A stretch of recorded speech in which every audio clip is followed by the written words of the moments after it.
Hold on. Am I recording? Oh, we're back. Hey, what's going on, folks? I'm Automatic. We're gonna talk about some of the piping hot new V-Trigger 1 tech.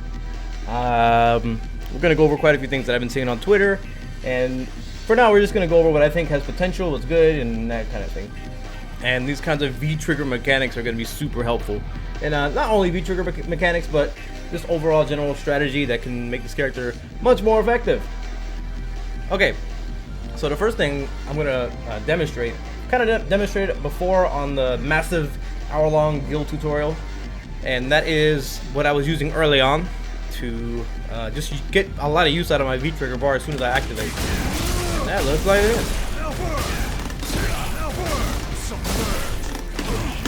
And then when you dash up 3 times, your standing medium punch will be meaty against that back recovery, and it'll also beat 4 frames on normal recovery. So this covers 2 knockdowns on characters who don't have 3 frames.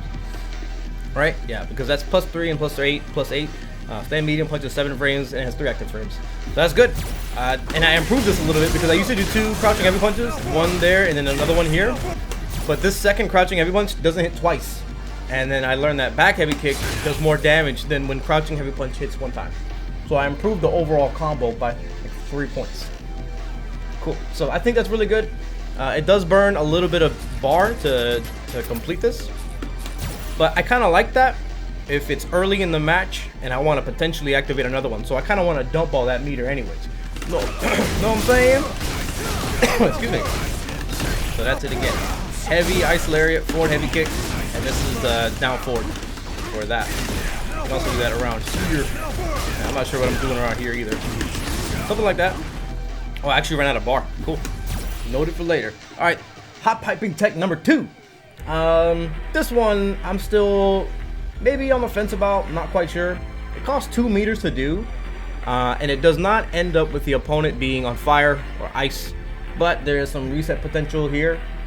Maybe if the next thing that you do will stun them, I think this can be really powerful. But right now, there's some potential with this, and the basic idea is to use this to get them high enough in the air so that your jumping attack will cause a reset where you can dash under them or dash up and end up in front of them. So that looks like this. And then this is not timed correctly, but that's the idea. I don't think you want to do it at the right time. And if you time that jump heavy punch correctly, you can end up behind them. If you time the jump heavy punch and the V-Trigger 1 special heavy punch plus heavy kick, it'll give you the right height, and the jump will be you'll be able to go behind them. But what I don't like about this is that again it does take 2 bars, and I feel like maybe the corner carry could be more valuable. Oh, there we go, behind him. And then from here, maybe I would suggest medium punch for the confirm. I've seen heavy punch. If you do get heavy punch meaty enough on that reset, you will be able to link crouching heavy punch.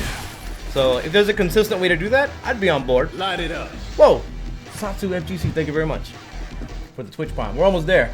What was that? 7 more sub points, and I'll have a new emote. We're probably gonna do like a 1 mo kind of thing. So I think that reset has potential, but I also consider it's 2 bars, and then when you compare it to the first tech that I did, that gives me corner carry, and it's only 1 bar. Now the other thing I want to point out is with, well, maybe not necessarily with V-Skill 1, but this is something I've seen Sonic Fox do. I don't know if he created it. He did. Awesome. But this is what it looks like. You do this, and then... Oh, excuse me. No, that's completely wrong. I'm doing the old setup.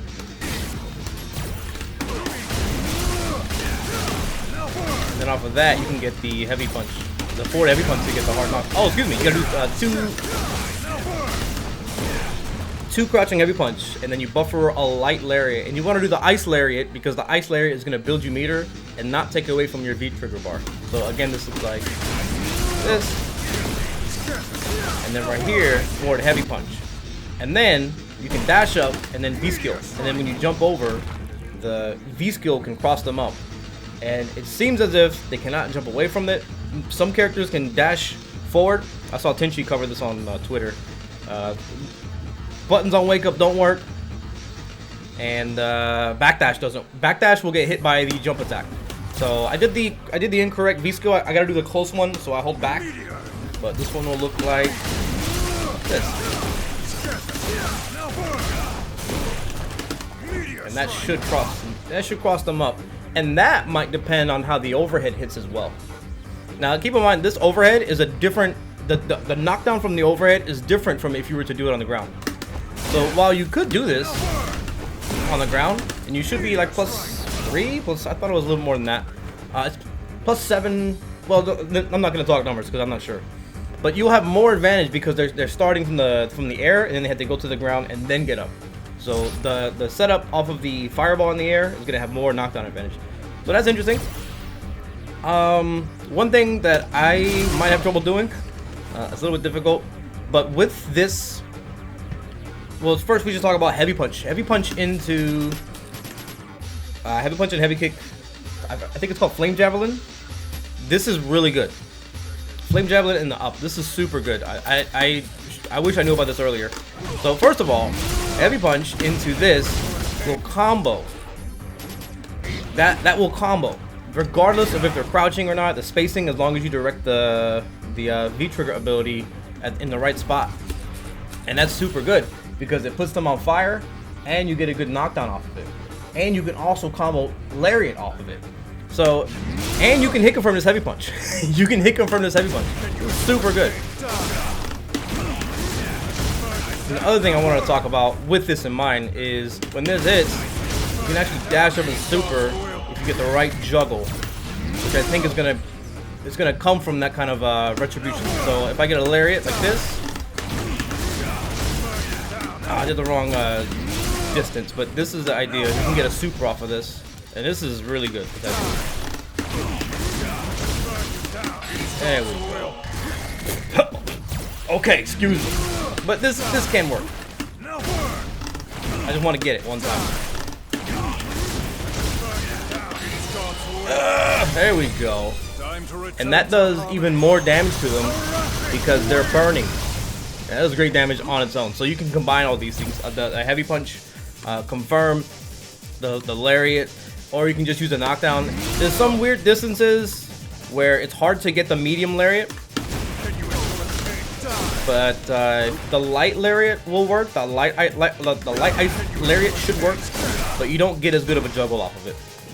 But if you wanted to convert into super and guarantee that it's gonna hit, you can do the ice lariat and not have to go through the whole dash up kind of thing.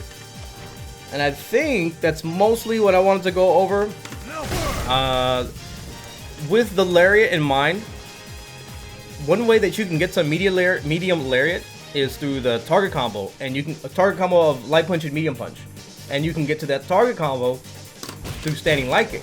And standing light kick is one of his best meaty tools because it's fast and because it links into that target combo, and you can also tick throw off of it. So if they're on fire or ice, you can go into your medium lariat, and this makes that target combo really powerful. And maybe if they were closer, I can get a super. If they're in the corner, I can get a super. Or I just use that knockdown, the same knockdown that was addressed in the beginning of this video. So I think that's it. Yeah. Hope you learned something. Appreciate it. I'm automatic.